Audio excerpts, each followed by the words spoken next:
Selamat datang ke saluran matematik anda. Di sini anda belajar matematik dengan menyelesaikan latihan secara praktikal dan terus terang. Jangan lupa untuk melanggan saluran ini. Tekan butang suka dan komen apa yang anda ingin lihat dalam video akan datang. Hari ini kita akan selesaikan satu soalan tentang faedah mudah.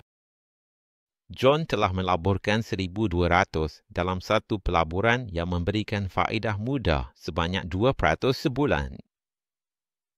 Selepas 8 bulan, berapakah jumlah keseluruhan yang akan dikeluarkan? Pertama sekali, kita perlu gunakan formula faedah, iaitu faedah sama dengan modal didarab kadar didarab masa. Dan jumlah keseluruhan adalah sama dengan faedah ditambah modal. Jadi, dengan menggunakan formula ini, faedah sama dengan 1,200, iaitu modal didarab 0,02 didarab 8, iaitu tempoh masa. Jadi, mari kita mulakan dengan pendaraban yang pertama. 1,200, iaitu dikalikan dengan 0,02.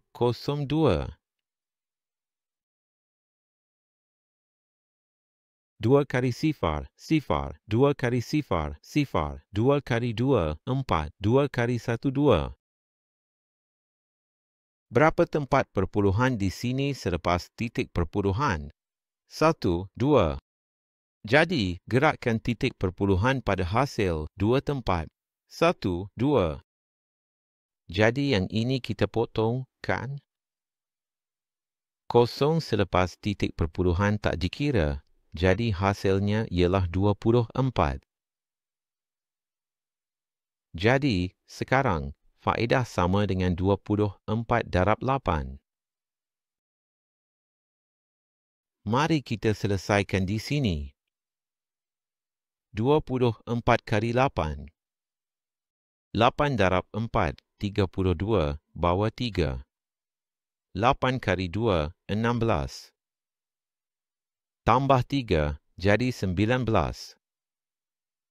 Jadi, faedah sama dengan 192. Kita dah pun dapat nilai faedah tadi. Tapi soalan dia, berapakah jumlah keseluruhan yang ditebus? Untuk tahu jumlah keseluruhan, kita kena cari jumlah akhir. Dan jumlah akhir ialah faedah tambah modal, iaitu sama dengan faedah tambah modal. Faedah ialah 192 dan modal ialah 1,200. Jadi di sini, 1,200 tambah 192.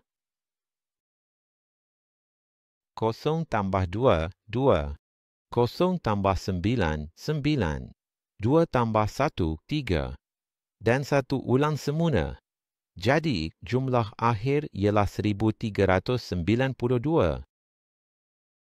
Inilah jumlah keseluruhan yang ditebus selepas 8 bulan pada kadar 2% sebulan. Jangan lupa langgan saluran ini, tekan butang suka dan jumpa lagi di video seterusnya.